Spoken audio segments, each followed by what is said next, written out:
Hello guys, for today's video, dahil sobrang init ngayon dito sa Taiwan, naisipan po namin ang aking mga karumit na pupunta kami sa Kiding Beach, Chunan para magpahangin at magpalamig. May kunting tagay na rin. Tara, samahan nyo kami. Ang mga kasama ko pala si Mark, si Lakay, at saka si Jackie. Kaya pansamantala muna isang araw walang mga pogi dito sa dorm ng Far Eastern.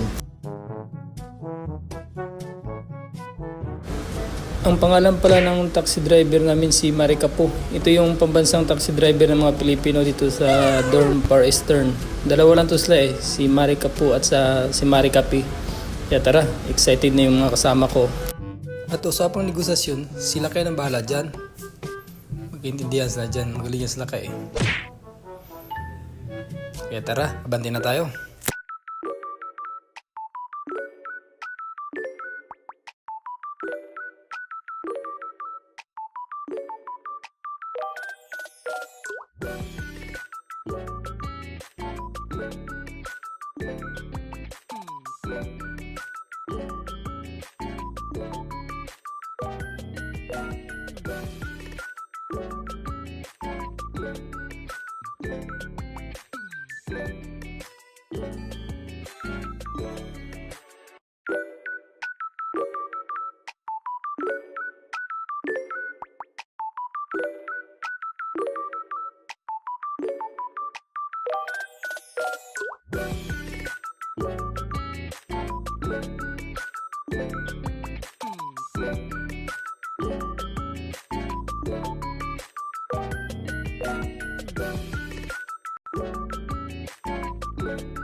Galing pala sa dorm namin papunta dito sa Kiding, mga kulang-kulang din mga 40 minutes.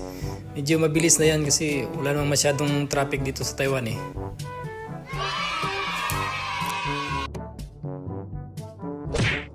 At sa loob ng 6 na taong ko dito sa Taiwan, first time ko pang nakapunta dito sa Kiding. Kasi alam mo na pag OFW, sobrang busy sa trabaho. Kapag day off naman, maraming gagawin. Kaya nagpaisipan namin ng kwarto, magpalamig dito para tanggal na rin sa stress. Kaya tara, sulitin na lang namin yung araw na to.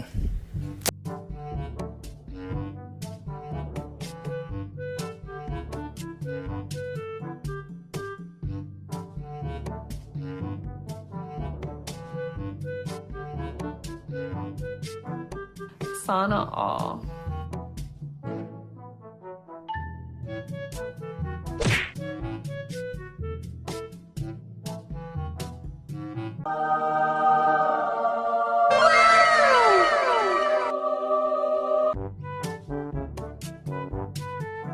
Kaya pala malakas yung hangin dito sa Kiding mga kabayan. Kasi marami palang naglalagyan ng mga electric pan dito. Ayun, ang dami. Ayun na, binitbit ko na yung 1 litrong pundador. Wala naman talagang laman yan, props lang ba?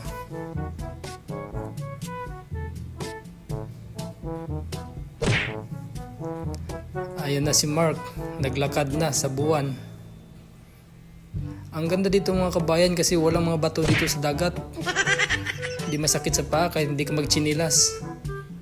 Ito, alas 6 ng hapon, ang ganda ng sunset dito. Habang napadilim ng padilim, parami yung mga tao kasi yung iba nag-outing din eh. Masarap balikan dito. Sulit na sulit yung dito kayo pupunta, lalo sa mga first timer.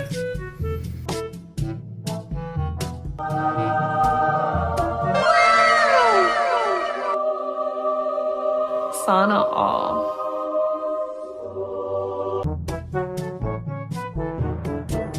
Bumiyahe kayo pa uwi, mag-alas 8 na kasi tumawag pa ng taxi sa Lakay at nag-antay pa kami. At yun, hanggang dito na lang mga kabayan. God bless you all.